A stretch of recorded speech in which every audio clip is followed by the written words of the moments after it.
Cheese Escudero is up in arms over allegations he was involved in the awarding of government contracts in Sorsogon. Dexter Ganibe is on the phone to tell us more. Dexter, what did Cheese Escudero SP Cheese say?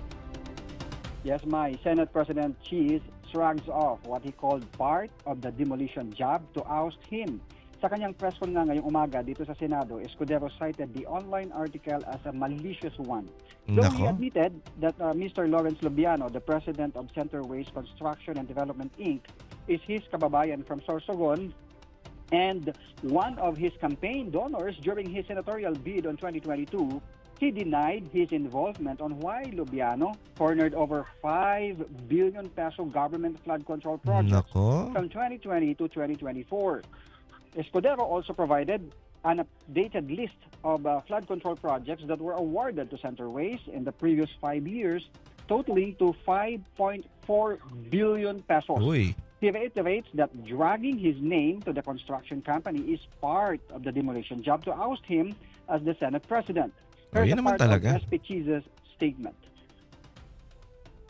Tila nagkakatotoo na yun. Sinabi ko nitong mga nagdaang linggo na mayroong demolition PR job na nakatuon laban sa akin.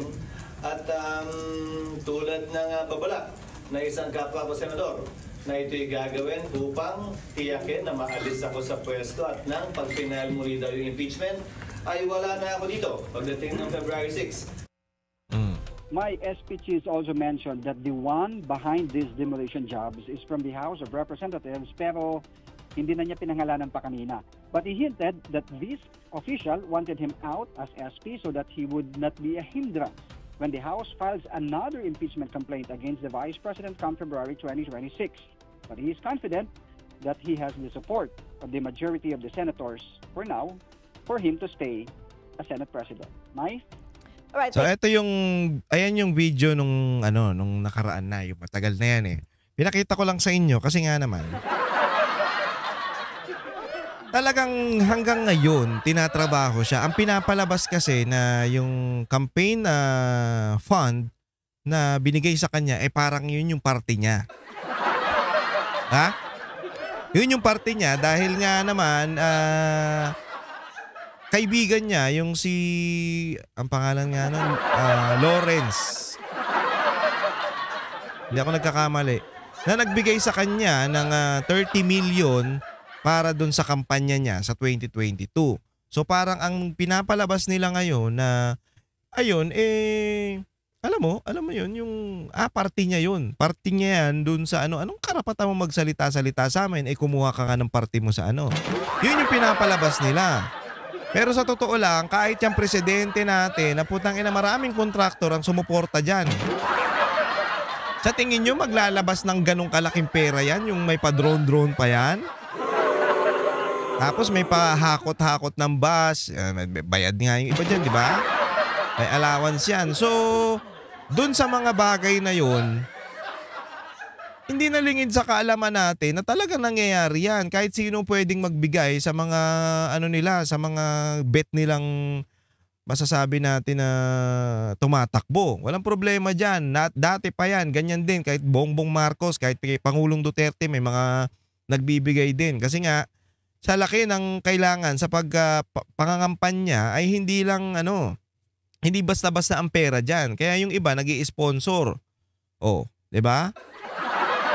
Tapos ngayon, para nga naman masira to si Senator Escudero, Senator Cheese kasi sa kanila to parang tinik sa kanila. Kita nyo, 'di ba? Nung una, sabi niya, meron talagang nananrabaho sa akin sa house. Tapos nung pinangalanan niya si Romualdez, dun na. Pucha, ano nangyari? Pinalitan siya ni Soto. Oh, di ba? Pero kung tutuusin, hindi naman siya dapat palitan. Bakit pinalitan? Kasi nga magiging sagabal siya pagdating sa impeachment ni BP Sara. Bakit?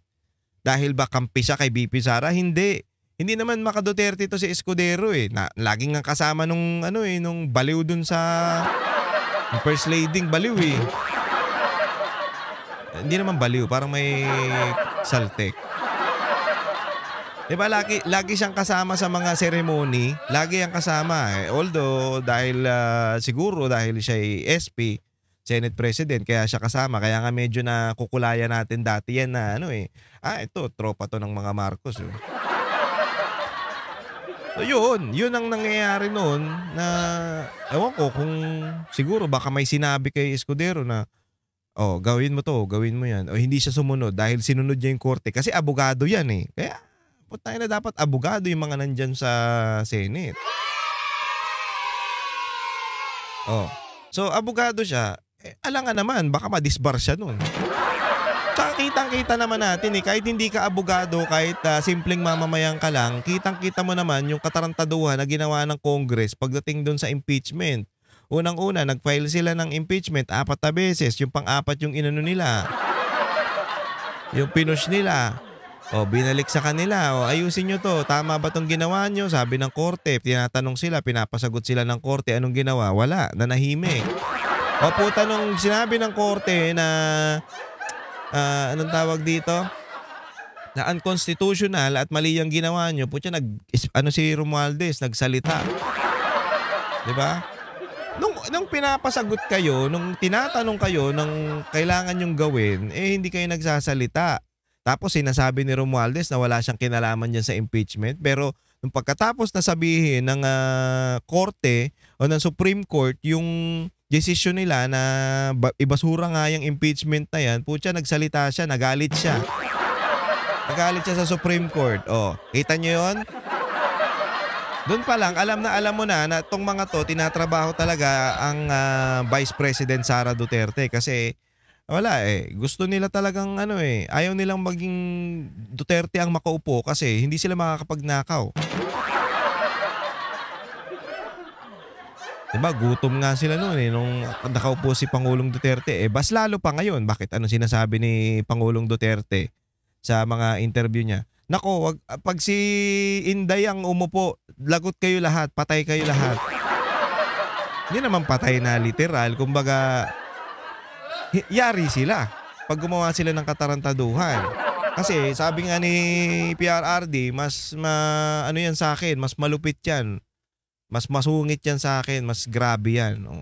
Ayun, putya na. Gagawa talaga sila ng paraan para si BP Sara hindi makaupo sa 2028. Ito na nga, inuumpisahan na nila. Inumpisahan nila dito kay Escudero kasi ito yung unang nagsalita patungkol dyan laban kay Romualdez na wag nyo kaming pangunahan dito sa Senado kasi hindi kami kagaya nyo na sunod-sunuran lang dyan kay Romualdez. Siyempre, nagalit sila. Sumbong kay Insan. Hindi, palitan mo na yan, Insan. Gawin mo si yung sunod sa atin. As ang pinupush naman nila ngayon, si Ontiveros, naglabas ng resibo si Taberna, si Tunying. Diba? Paglabas si Tunying, tahimik na si Ay na to ni Ontiveros, hindi pa to mawala sa Senadong animal na to Ay nako. Diba? Yan yung mga yan. Ganyan nila trabahuin. Tinrabaho wala naman silang maipapakitang iba kay Escudero. Biruin mo, ang tagal ng senador niyan pero walang yan. Hindi kagaya ng iba dyan na binabayaran yung mga vlogger para pagtanggol sila. Hindi niya kailangan magbayad ng vloggers o hindi niya kailangan ng tagapagtanggol niya para ipakita yung mga magaganda niyang ginagawa o yung tama niyang ginagawa. Kasi wala naman siyang dungis bad trip tayo kasi siya naging sila ni Hart.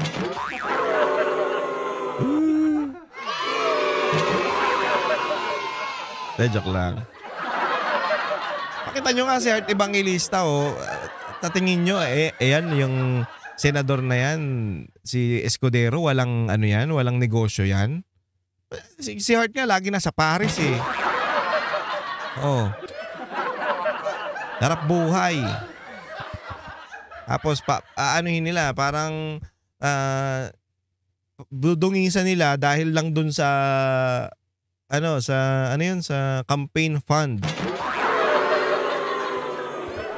Dahil lang binigyan siya ng na ano ngayon na parang na sasabi o nadadawit dun sa mga anomalya ngayon sa Ghost Project at sa flood control dahil binigyan siya, pinapalabas nila na parte niya na yon at nababayaran siya, ganun. Tayo na lahat meron yan. Yung mga bobong animal, paniwalang paniwala. Ganyan pala yung si Escudero, huli ka na. Ano ito mga gullible?